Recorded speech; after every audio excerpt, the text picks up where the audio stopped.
Hello' everyone, এয়া নিশ্চয়কৈ চিনি পাইছে নহয়নে? এয়া হৈছে গণ কচু, সকলোৱে চিনি পায়। ইয়াৰে মই এটা ৰেচিপি লৈ আহিছোঁ, আহকচোন চাই লওঁ। কচুকেইডাল কোমলীয়া কাৰণে মই ইয়াৰ ওপৰৰ চচটো এইদৰে এৰুৱাই লৈছোঁ। যদি কচুকেইডাল ডাঠ হয় তেতিয়াহ'লে আপোনালোকে সৰু সৰুকৈ কাটি লৈ প্ৰেছাৰ কুকাৰত 3টা চিটি লগাই চেকি তেনেদৰে বনাব পাৰিব। মই এজনৰ জোখেৰে বনাম, তাৰ কাৰণে মই এইখিনি ইনগ্ৰেডিয়েণ্ট লৈ লৈছোঁ। এটা মিক্সি বাতিত কচুকেইডালৰ লগত অকণমান নিমখ আৰু এটা কেঁচা জলকীয়া দি এটা ফাইন পেষ্ট বনাই ল'ম। এতিয়া এইখিনি আপোনালোকে চেকি ল'বও পাৰে, মই চেকি লোৱা নাই। কেৰাহীত তেল দি অকণমান পিঁয়াজ আৰু এটা শুকান জলকীয়া দি লৈছোঁ।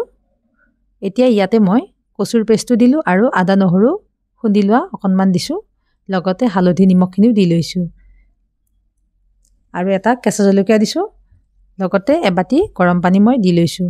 এজনৰ জোখেৰে বনাম, তাৰ কাৰণে মই এটা মাছ দিছোঁ। এতিয়া এইখিনি মই 5ৰ পৰা 7 মিনিট সময় এইদৰে উতলিবলৈ দিলোঁ। হোৱাৰ আগত আধা চামুচতকৈও অকণমান কম মই জিৰা গুড়ি আৰু মান ধনিয়া পাত কেইটামান দি লৈছোঁ। এয়া ৰেডি। এতিয়া মই গেছটো অফ কৰি দিম। আজিৰ এই ৰেচিপিটো যদি সঁচাকৈ ভাল লাগিছে এটা লাইক কৰি দিব।